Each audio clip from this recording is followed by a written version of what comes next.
All right, welcome everyone, and we're live. Oh wait, never mind. It's counting down. Oops. 5 and No, it's 8. live, I Wait, think. it's counting up. Oh, there we go. Okay, now Yeah, we're live. no, we're live. Yeah. That's funny. All right, guys, welcome to the Med Matrix Method podcast. We are live. If you're listening to the pre-recording of this, we are obviously not live anymore. But if you are here, welcome. My name is Cole Seifer. I'm one of the co-founders of Med Matrix, and joined here with the absolutely brilliant Dr. Nard. Dr. Nard, thanks for making time. Hi, Cole. Yeah, thank you for having me. Great to be here. Yeah, super excited. All right, so today we're going to be talking about something our social media girl coined as Looksmaxxing, a new term I haven't heard before. She didn't coin it. It is a thing. It is a real it's a thing. thing. It is Okay, a thing. cool. Yeah, no. Yeah. All right. I guess it's all right. Never mind.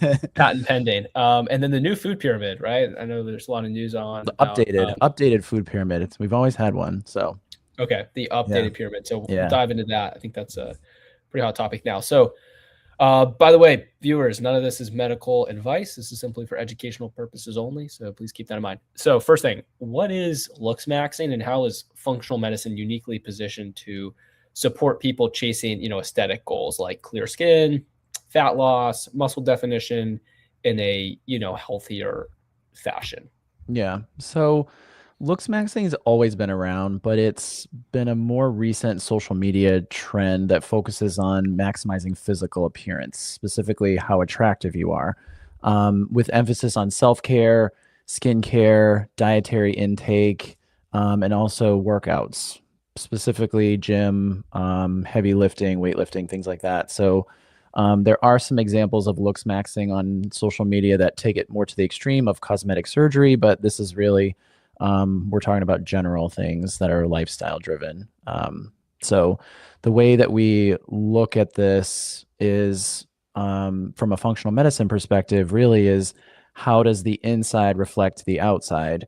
So we can do all the skincare, we can do all the gym routines, but if the inside is not running optimally, then the outside is not going to look and reflect what's going on in the inside. So functional medicine kind of indirectly promotes Looksmaxxing. It addresses issues with the skin. It can address gut issues, if there's weight issues, if there's inflammation. If we're talking about gym routines and people aren't as strong in the gym or they're having trouble building muscle, those can often be imbalances in the body. So that's kind of the key part of functional medicine. And what we do at Med Matrix, sort of our philosophy is getting people to feel really good. And when you feel really good on the inside, it reflects on the outside.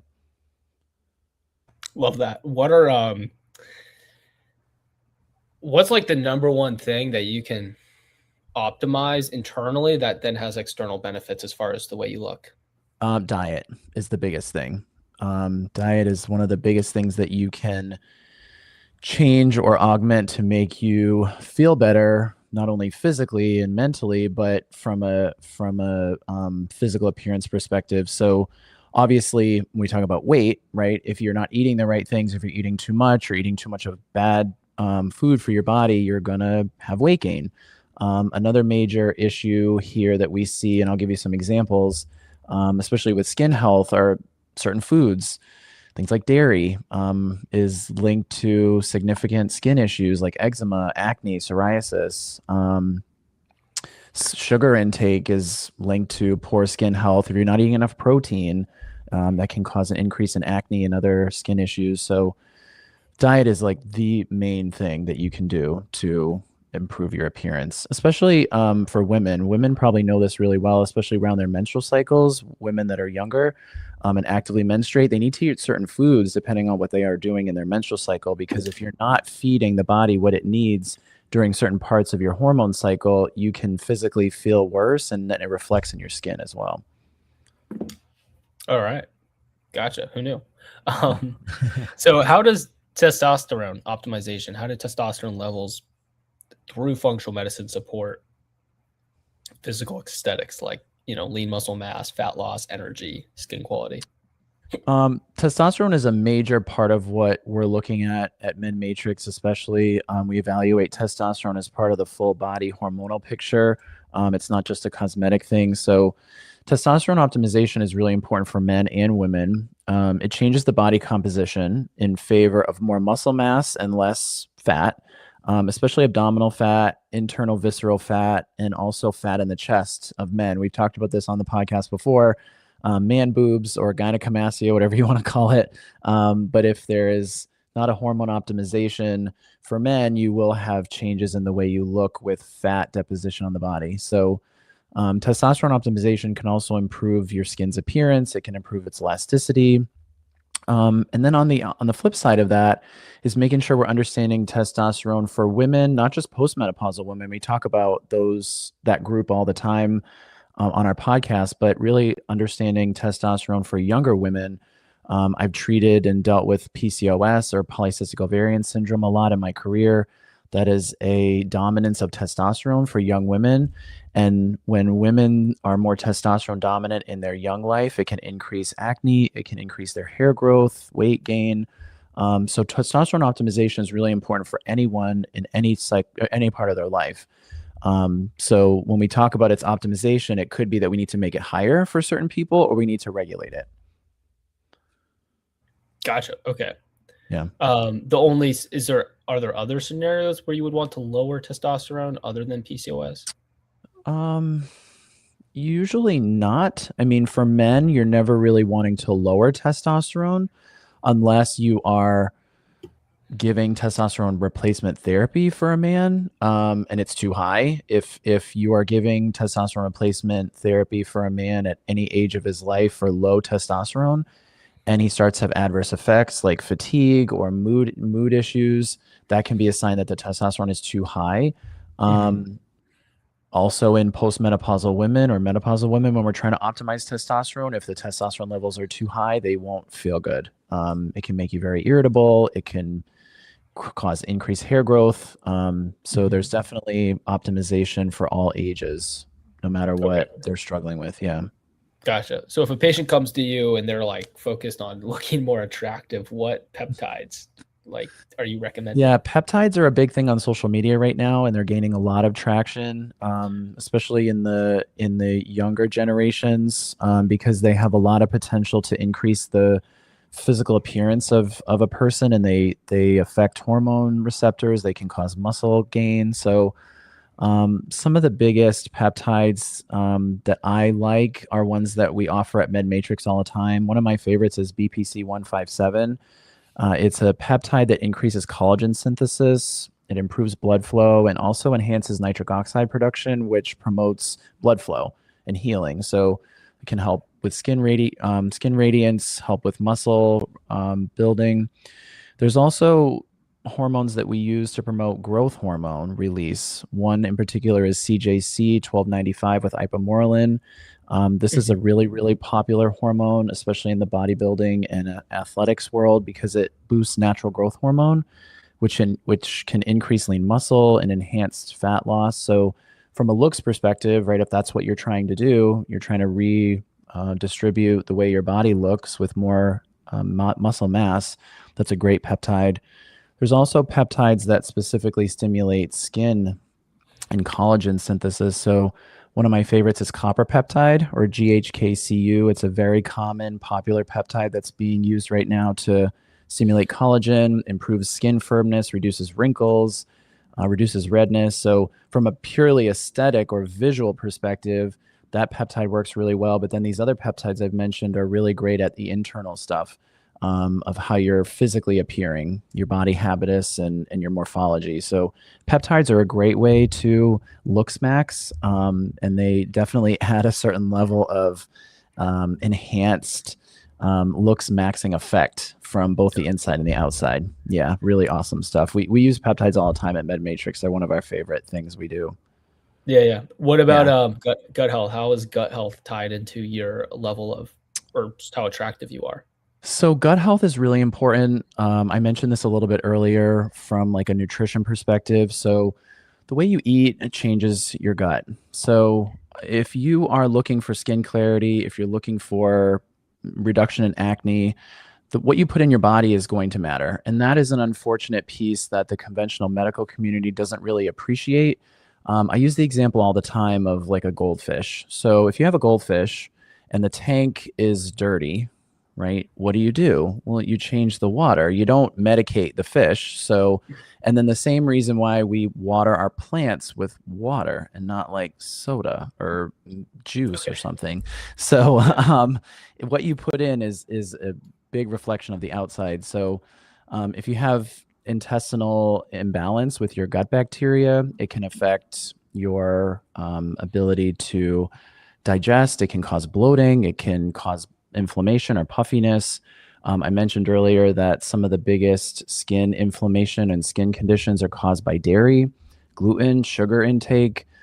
So what goes in is extremely important. And at Men Matrix, we often use some advanced stool testing techniques that can illuminate microbiome basics and how the microbiome is functioning and how the bacteria look. So the bacteria, the gut is really important for the way you look, and it reflects the outside, it reflects the inside, and it reflects how you feel overall. So really important. Okay. Gotcha. So I'm about to break outside of our show notes here. I just came up with a fun question. So Sure. what I'm going to do is I'm going to give you different patient cases, or just Okay. like, sorry, demographic, like 40-year-old Sure. female dealing with this. And then I want you to kind of give me an example of what like a kitchen sink Looksmaxxing approach would be to like make them most attractive as possible. Like this patient Okay. comes to you, their number one objective is like, Dr. Renaud, I want to look as attractive as possible from the inside out. Do you think you can do that? Yeah. Well, how old is the patient? Gender, Well, I'm age. gonna give you a Okay. couple Yes, of I can different. do that. Yeah. Go All right, for it. cool. Yep. All Ready. right, so here's the scenario. 50-year-old woman comes into Okay. you. She is Yep. in perimenopause. Yep. Um, and she wants to be as attractive as possible for as long as possible. What are you doing with like root cause functional medicine to help her accomplish that? So if she's in perimenopause, she needs hormone replacement, number one. And that could be a combination of all of her sex hormones, progesterone, estrogen, testosterone, or it may be a couple, depending on her deficiencies. She needs to augment her diet. She needs to make sure she's eating enough protein every day, and she needs to make sure she's eating at the right times of day. In my experience, women that are perimenopausal don't do well with fasting, intermittent fasting. So if they're not eating enough, and eating at the right times of day, they're going to lag in the way they feel. And then also, she needs to be in the gym. She needs to start working out. She needs to lift weights. She needs to get off the treadmill and the elliptical, and she needs to lift. So, good protein intake, good nutrition, hormones, and lifting, and maybe some fun skincare that we could talk about. Okay. Yeah. Man, As an aside. yeah. Well, I'm thinking of just like all the probably 40 to 60-year-old women who are like trying to lose weight because their hormones are starting to change, and they're like, okay, I'm going to do Definitely. intermittent fasting. I'm going to go walk on the treadmill, and they're just doing Exactly. like That's the almost absolute. every woman. And I see them all at the gym, and I just want to go up to them and just like shake them and say, okay, you're not doing the right thing here. So yes, Yeah, it sucks because they're putting in effort. It's yes. And they think they're yeah. doing the right thing, and no one educates them. It's not part of our culture to educate people on how to take care of themselves. So that is going to prevent you from looking your best. We're talking about Looksmaxxing, right? If you're not able to take care of yourself properly, it's going to reflect in how you look. Okay, gotcha. All right, so Yeah.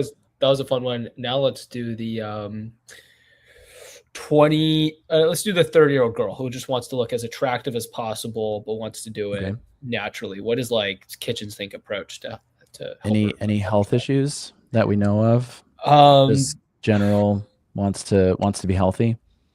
Uh, hypothyroid. I'll throw that in there. Oh, okay. Yeah. So if she's hypothyroid, then we definitely need to maximize her nutrition as a big part of thyroid health optimization. So when we talk about thyroid, we often talk about food in the sense that there are certain foods that can create the thyroid to be suboptimal. So gluten's a big one, dairy's a big one. And then most people that are hypothyroid, again, don't get enough protein. So for her, she needs to probably be gluten free. She probably needs to be dairy free. She probably needs to be sugar free as much as she can. And she also needs to make sure that she's eating enough protein, especially eating enough protein at the right time in her cycle. So when we talk about hormone cycles, we're also talking about how the natural cycle affects the woman's body. So during the second half or the luteal phase of a woman's hormone cycle, when the progesterone's increasing. There could be fertilization going on, and things are moving around. She needs to be maximizing her protein intake. She needs to be listening to her body because the cortisol is going to be elevated. She needs to not be working out too hard and overstressing herself. So those are some very basic things. Getting enough water every day. And then also from a general wellness perspective, she'd be a great candidate for peptides, because peptides are great at any age, but peptides could be great to help her optimize her overall health. But the diet's really important for the thyroid for sure. Okay, gotcha. One more. What about a Okay. gentleman? He's 45 to 55 Yep. and otherwise pretty healthy. Okay. No like real, health concerns. Okay. We're going to throw in high blood pressure.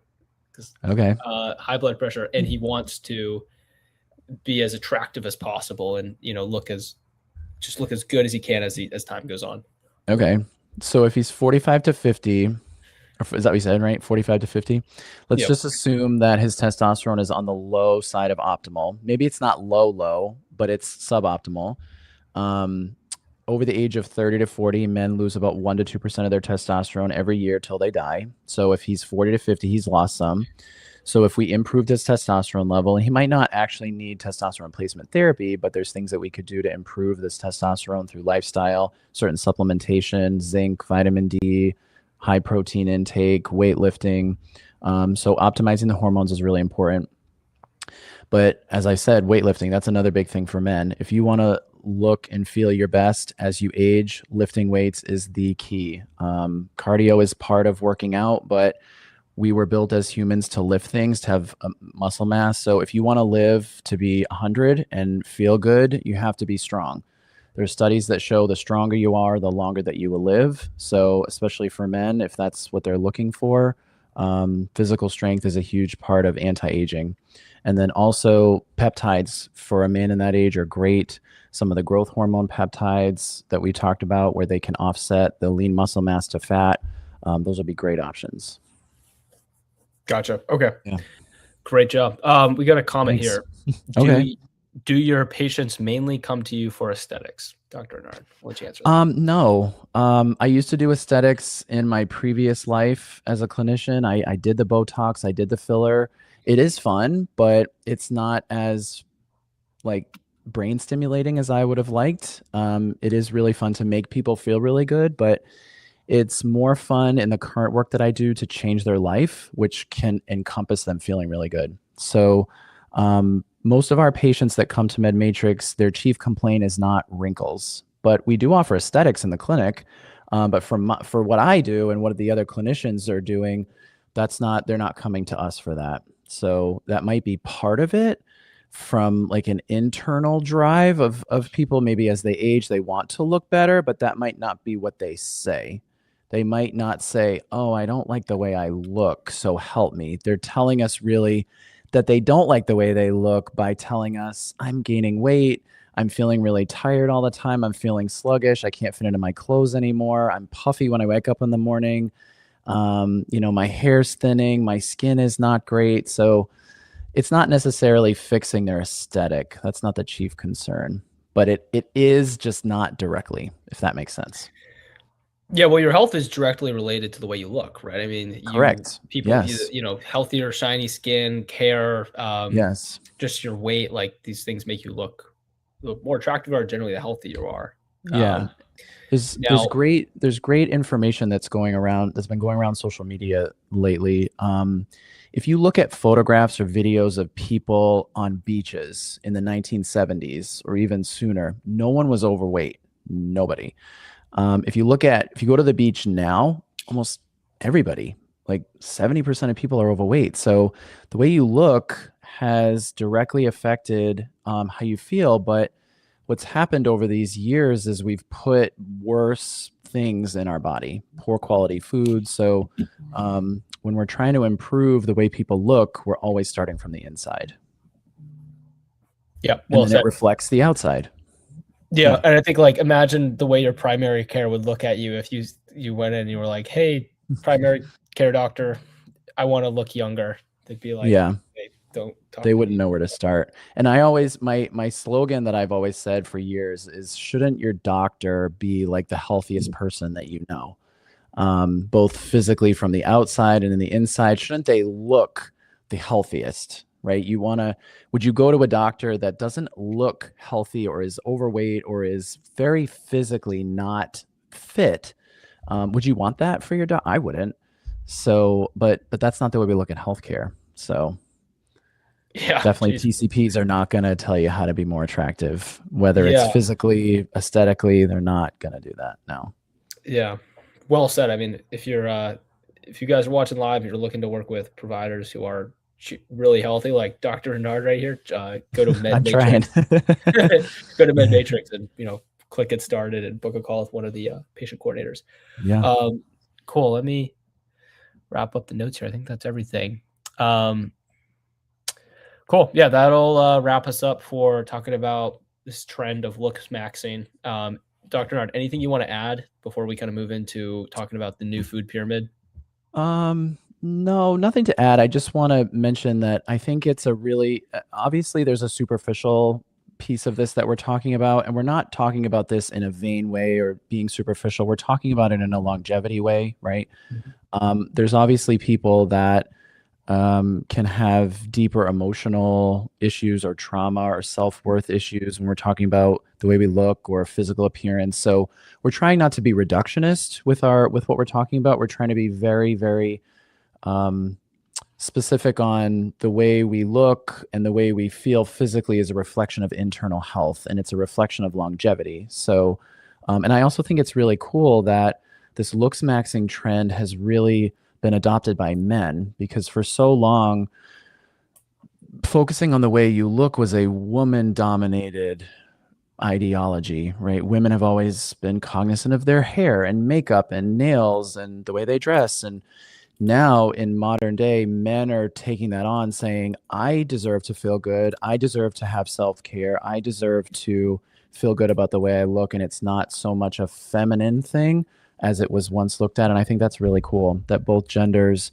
are looking at this from a longevity self-care perspective and not necessarily vanity. So just wanted to add that as a last thought. Yeah, I guess if you really wanted to look attractive, you'd think, okay, what would work better? Doing a bunch of like Botox and filler and lasers, but you eat like crap and you're overweight, or Exactly. just putting your health first probably look a lot better than doing Yeah. all these extra things. Yeah. Cool. All right, everyone, we're gonna move into the next segment here. If you're listening to the recording of this, and you want to work with MedMatrix, go to medmatrixusa.com. Click get started, and we'd love to see you. All right, so now moving on to the new food pyramid. So if you're just joining us, just so you know, anything we talk about, this is for educational purposes only. None of this is medical advice. No. So first question, what are some of the key updates in the most recent food pyramid? So to put some timeline perspective, if you're listening to us in the future, the current White House administration has updated the food pyramid.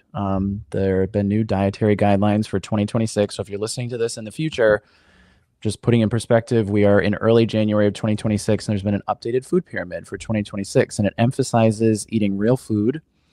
It emphasizes protein. It emphasizes eating healthy fats and fruits and vegetables.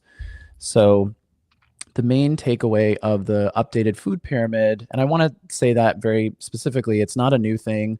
We've had the food pyramid a long time. This is not something that's been created. This has always been a thing. We had food pyramids when I was a kid. I remember learning about the food pyramid in elementary school. So this is an updated version of dietary guidelines in the United States. But one of the key differences in the updated food pyramid for 2026 is the pyramid is upside down. So what that means is the most nutrient-dense foods sit at the top of the pyramid instead of the older version of the pyramid where the base was considered the foundation, which was very heavy in bread and carbs. So what is being done now from a food perspective is encouragement of eating real food, emphasizing protein, emphasizing fats and vegetables. And it's very much encouraging avoiding all sugar, avoiding ultra processed foods, artificial additives, and then also alcohol has been completely removed. The old version Wait, of the alcohol? pyramid. Alcohol was on the old food pyramid as It something that was it should be was sort consumed? of like saying, That's limiting alcohol, but now I it's didn't know just that. absent. Yeah. That's really So funny. Okay. well, sugar was on the old pyramid too. So but it was at the top, meaning that it was supposed to be of small amount in your Mhm. diet, whereas at the bottom of the pyramid, at the base was all the grains, the breads, the cereals. So we changed the pyramid. Now it's upside down. So the wide part is at the top and then it comes down to the base. So the wide part at the top is emphasizing all your proteins, all your fats. One Yep. controversial thing that I've seen a lot, and I don't know if I do slightly agree with this, is that dairy and milk is at the top of the updated food pyramid. Now, this is another whole like podcast episode, but dairy is very controversial. The way we get dairy, especially in the United States, farming, very, very high volume dairy farms that were not treating animals properly and, whatever to produce dairy. And dairy is very inflammatory for certain people. I just talked about on our other episode that dairy causes acne and can facilitate skin issues. So there's definitely some interpretation that needs to be done with with the food pyramid. But yeah, this is it, Nate, right here. But you can see, dairy, healthy fats, whole milk. So the bottom line, though, that I really, really like about it is it's encouraging you eating real food. And that is a huge shift from the old version of the pyramid. So while this may have some interpretation depending on the patient need or the provider, the way they look at this, I think they've done a great job at steering us in a direction of food is supposed to be a real thing. It's not supposed to come from a box, from a factory that never existed in nature. So I think we're on the right track with that for sure. And it's sort of about time that we've acknowledged this. Gotcha. Okay. So as a functional medicine doctor, what's your opinion on raw milk? Oh, good question, Cole. Raw milk is highly controversial. So humans have consumed raw milk for a long time. It has a lot of nutrients. It has a lot of key vitamins and minerals, protein that are good for you. But raw milk can carry bacteria that could kill you. So does the risk outweigh the benefit? And raw milk is illegal in certain states of the United States. It's not allowed to be bought or sold or produced. It still is, but it's technically illegal in some places. So I'm not a huge dairy person for myself personally. I don't drink milk. I don't really eat cheese very often. Very, very like rarely, like once or twice a year. Will I have something with cheese or milk in it, but because it doesn't agree with me. So I think this is a very personalized thing from a dietary perspective. We can talk about this more for what patients need, but raw milk, I don't love the idea. I love the premise of trying to get the nutrients from raw milk, but there are risks of it because there can be a significant amount of bacteria in raw milk. If you get like food poisoning from raw milk, is that it? Are you toast, or is it like kind of just give you Not some? necessarily toast, but if we're talking about mitigating risk versus benefit, right? Does the benefit outweigh the risk? Okay, And gotcha. I don't know that it does, right? I don't know that it's not like raw milk contains something that you can't get from other places, right? It's not like we're talking about raw milk as a magic potion to cure all maladies. So that was my next question. Do you know off the top of your head what key nutrients are in raw milk, and then if so, what can you just eat Well, raw instead? milk has a lot of vitamins and minerals in it, and it does have a certain amount of protein level in it. So, like I said, it doesn't contain something that is this magic elixir that is not found anywhere else. But there are a lot of people who advocate for raw milk because of you're getting all these things in one kind of delivery method. But to my point earlier, I'm not sure I like the risks that come with it. Gotcha. Okay, let's Yeah. talk. Let's talk a little bit more about dairy, this controversial part of the food pyramid. Why is dairy good in some people's eyes, but why is it bad? What's the truth on dairy? So, to give you some information about the physiology of the body with dairy. So, when we are young babies and we get milk from our mother breastfeeds us, milk is technically dairy. It's just dairy from a cow. So, to gross you out a little bit, dairy is modified sweat. An udder of a cow is a sweat gland. So when it produces milk, it is a modified sweat gland that you are getting the product from. A human female, when she breastfeeds a baby, that is a modified sweat gland, and that's what the milk comes out. So we are the only species on the planet to ingest sweat or milk from another animal, which, if you think about that, is a little weird, right? How did we get there? Why did we start doing that?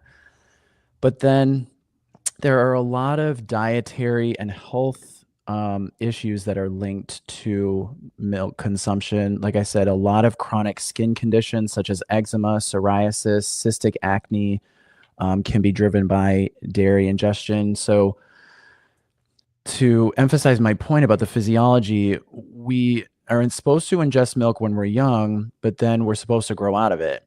So when we age past infancy, we no longer adequately produce the enzyme to break down milk. So if we continue to consume it, it can irritate the body. Now, that doesn't happen to everybody, right? People drink milk all the time and they're fine. But in theory, we're not built. Humans are not physiologically built to consume dairy or milk past like infancy. So that's just the way we are made. So when you do that, it could cause issues. And like I said, there are a lot of health issues that can be related to dairy. People that have lung issues, phlegm, pulmonary stuff, skin stuff, autoimmune, autoinflammatory. There's a lot of studies that show milk is a culprit. So it's very controversial. Gotcha. For sure. Okay. Any other comments about they put cheese at the top? Is that not a little weird? It's part of dairy. Yeah, but why it's dairy. Very top. Well, because that's where they're putting protein, dairy, and healthy fats, as well as fruits and vegetables, are at the top of the list. That's the way they're emphasizing this. And as you go down, you're getting things like other types of fruits, shrimp, eggs, salmon, avocados, butter. Butter is another big one, very controversial. No one, for years, it was all about margarine and, low fat. When I was a kid, everything was low fat. Everything my parents bought was low fat and margarine. Margarine is like the worst thing you could ever make. It's practically fake butter. It's like this industrial butter that was created to substitute the real thing because we were told that butter was bad for you. And then you've got like oatmeal and bananas, and then the whole grains are right at the bottom. So wait, hold on. But butter's still dairy. So is butter good for you or is it not good for you? Or is it like just... So again, it falls into the category. Yeah. What's butter is technically dairy. Butter, like, are you like, you're not like... So the fat content, like I said, the fatty part of butter can be good for you, but it depends on the person, right? It depends on their risk factors. I'm not a huge butter person myself. I would much rather emphasize other types of fats like olive oil or avocados. But again, it depends on the person, and it depends on how they metabolize food and what they're looking for to change their health. But it's hard for me to say outright if this stuff is healthy or not. It depends on the person. It depends on the source. It's sort of like, I'll give you an example. Coffee. Coffee is one of those things that is healthy today, and then tomorrow a study will come out that say coffee is the worst thing you've ever done. And then the next day after that, there'll be another study that says coffee is good for you again. So it's like, well, gosh, what is it? Which is it? So you have to interpret this stuff very, very specifically. And that's why personalized health approaches are so important, right? It's really hard to just outwardly make these decisions for yourself. Yeah. So coffee is not on the food pyramid. No, I think a lot of people. No, it's not. No, it's not on the food pyramid. It's definitely on a lot of Americans' food pyramid. It is. Yeah, people live on coffee. That's a very common symptom of people I see every day. Is I live on coffee to exist. So What's your hot take on coffee? one of the most difficult things about coffee is not necessarily if it's good or bad, it's the way it's produced. Coffee is highly moldy. The way coffee grows, the beans that the way that we get coffee from, they're very moldy. Even if it's organic, even if it's grown the right way, it has nothing to do with the soil or anything. It's just the way the coffee bean is grown. It sits on the ground and it collects a lot of water, and coffee is very, very moldy. So it's not necessarily the coffee's effects. It's if you're drinking a liquid mold every day, that's really the problem. So there are a lot of coffees out there that are being harvested in a different way to prevent mold. So those are the ones I often recommend patients go for is the mold-free coffees. The most popular coffees that we drink, I won't name names so we don't get in trouble with anybody, but the very popular coffee establishments that are on every corner of every city, USA, they're all very moldy. So they're not the best Wow. quality. Yeah. Okay. Wait, what are some of your Yeah. favorite? Because I guilty. I drink coffee sometimes. What what brand of coffee should I get? Because I did not So know. there's really popular ones. Bulletproof is a good one. And then there's a company called Purity. That's a mold-free coffee. I'm trying to think. Those are the two that I know most. Um, if you Google them, there's a lot of new companies. Oh, Free Coffee is another one. The only problem is you're going to pay a good bit more for mold-free coffee, but that's it's worth Does it, it taste especially if it's different? something you drink. I don't know. I've been Oh, you told don't it know. does. Okay. I don't drink coffee, so I can't say that. I do not drink coffee. I don't like it. But my patients that I have sort of turned them on to mold-free coffee, they really enjoy it. Yeah. Okay. Cool. All Yeah. right. I got a million questions about this food pyramid. So I see, I see I see fruits pretty high up there. We got Yep. fruits next to the salmon. What Yep. like how much fruit should people really be eating in their diet? Because fruits have a lot of sugar, right? Like what? Well, depends on the fruit. It does. Like we've got so, in this particular image of the food pyramid, right, we've got strawberries and blueberries next to an orange. So, would I say the orange should be there? No, because oranges are pretty much liquid sugar. They're very, very high on the glycemic index, meaning they have very high sugar to like fiber ratio. So, if you eat an orange by itself, it's going to spike your blood sugar. So, is that a good idea? No, probably not. Whenever I educate people on fruit intake, it's always, a couple servings a day, 2 to 3 servings a day. And it's always fruits that are of very high quality from a nutrient perspective and also low on the glycemic index. That's maybe another podcast for another day, what the glycemic index is. But basically, it's how much sugar a food has and how it will affect your blood sugar when you eat it. That's what the glycemic index is. So, something like a berry in the berry family, strawberry, blueberry, blackberry, raspberry, those are pretty much lowest on the glycemic index and they have very high nutrient levels. So when you eat them, they're not going to necessarily affect your blood sugar too much.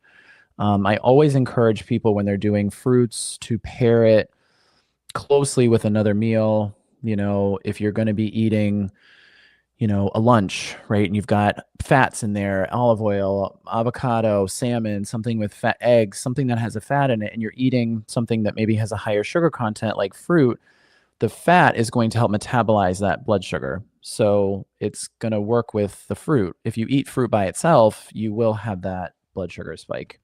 Okay. But like I said, it's about choosing the right fruit. What's your take on Greek yogurt, blueberries, granola? Good or bad for breakfast? You're not getting, so you should be getting, you should be getting 30 grams. Are you asking for a friend, Cole? Is that? No, I don't eat I don't eat dairy either. It's just funny because I think like a lot of people That's a think very, they're health yeah. How like many times do I hear that a day? Yeah. yeah, I see so many people like posting, healthy breakfast and it's like blueberries, granola, Greek yogurt. So like is that actually healthy or does it just look good on Instagram? Is it a health food? Maybe, right? Is it healthy? Maybe not, right? So in my mind, each meal of the day for any person of any sex, any time of their life, needs to have 20 to 30 grams of protein at each meal. No exceptions. Cereal is not food. Granola is not food, right? It's not dense enough. It doesn't have enough nutrients, doesn't have enough protein. So when we're talking about something like that as being healthy, those foods can be health foods. They might be good for your body, but using them in that way is probably not a sustainable meal, right? Does that make sense? Yeah, It that can does be a make sense. part of a meal, but it's not a full meal. I had a patient this week, oh, hey, what do you eat? Well, for breakfast, I have toast. That's not food, that is not food. And it's like, I don't try to laugh, but she doesn't Yeah, know. sorry. So, Yeah. no, I mean, it's the same. It's like, I'm trying to keep a straight face, but in her, like, yeah, I eat toast with a very, very like, yes, I feel very confident about my toast. And it's like, my God, you have just no idea how to eat. We just don't teach people. So Yeah, protein it's is a not. huge, yeah, it's protein. That's the answer to your question. You can eat some of these other things as a complement to a meal, but your meal needs to be heavily protein based each meal. That's how you regulate your hormones. That's how you build muscle strength. That's how you make your skin health better. We talked about Looksmaxxing earlier. Protein is a huge part of what meals should be. So Geez, that answers that that's a question. good story. I feel bad I laughed because I know so many patients come to us. It's like No, but it's you go to a comical normal doctor sometimes. Yeah. and you're like, "Hey, I'm struggling with weight and low energy and yada yada," and they don't even look into the problem, which is you're eating toast for No, breakfast, right? no. And it's just And we've talked about this on the podcast before, and we could have a whole episode about this, which would be really interesting for a lot of people. But most people think, well, if I eat less, I'll lose weight. So toast, well, that's not very much. I should lose weight on that. It's quite the opposite, actually. You're not feeding your body what it needs. So the conventional medical space is not going to discuss and talk about optimization of nutrition, but that's the foundation of like a functional medicine approach. What we do at MedMatrix all the time is that's where we start. If you're not giving the proper nutrients to the body, that's your first problem. And it often starts as teaching. People have no idea. Women in their 50s, 60s, men 50s, they've been living decades not knowing how to eat, and now they're sick and they don't feel good for 50 years. So it's really rewriting a person's whole existence around food and what they've been taught and their Mhm. culture and the way they were raised and all these things. It really impacts the way you grow and your longevity long term. So it's very interesting, like from a sociological perspective too, to explore food and culture and the way we're taught and how we eat. So that's a basic principle that I often do with my patients. I do with almost every patient is we have to rewrite the script in their brain about the relationship with food. Gotcha. All right. And this is Couple more. something that I think the food pyramid is trying to do, right? The updated Mhm. food pyramid is trying to say, listen, you haven't been eating the right way. Try to focus in this way. So, Yeah, gotcha. Hold on, let me see if I can get a picture of the old food pyramid so we can see them side by side. But my question before I do that though, I'm asking this selfishly, is because eggs are kind of like coffee and butter, right? You hear like, oh, don't eat eggs, they're bad for you, and then someone's like, never mind, no, eggs are eggs are fine. yeah. Eggs are the best. Eggs are the best food you can eat. And I know Okay, people cool. will disagree with me if you're vegan or you're vegetarian or you don't believe in it. Listen, that's not what we're talking about. We can talk about the specifics of dietary protocols, but from a basic nutrition perspective, an egg is the best food you can eat. It has all of the essential vitamins and nutrients and amino acids to make protein. So it is one of the best things you can put in your body. People are sensitive. There's groups of people that can't eat eggs. They don't tolerate them. They're allergic to eggs or whatever. Totally fine, right? It is what it is. But we have ostracized eggs in this country a lot. And, you go to your doctor and your cholesterol's high. Oh, well, maybe you're eating too many eggs. Oh boy, that's like the worst thing you could tell a person. So certainly you could OD on eggs if you're eating a whole batch, a carton a day, but eggs are definitely one of the most nutritious foods we can eat as humans. And it's very interesting. I had this conversation with a friend of mine recently, like, how did we start eating eggs? Right? We've got this chicken, like like when we were colonizing, right? And we were kind of, oh yeah, there's the older pyramid there. So eggs, when we were primitive and colonizing and whatever, and we started raising chickens, and this chicken like basically poops out this thing. Let's eat it. It's like, how did we ever get there? So it's kind of funny to think about it. Well, I think animals have been eating, like dinosaurs have been eating eggs for us. It's probably always been a thing, right? Yeah, it could have just been our primitive nature to think about, this animal. We eat the meat, so whatever comes out of the animal. But it's a very weird thing, right? It's the embryo of the egg. If you let the egg grow, a chicken will come out of it, right? So we eat it instead. So it's a weird thing to think about, but one of the best things you can eat if you can get past that part.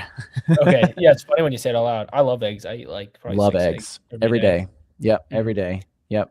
My favorite hack is I just have a thing in my office of like a ton of hard-boiled eggs. If I'm hungry, I'm just boom, egg. That's great. Great idea. Yeah. Great meal prep idea for people that are on the go or at work. Yeah. Hard-boiled eggs.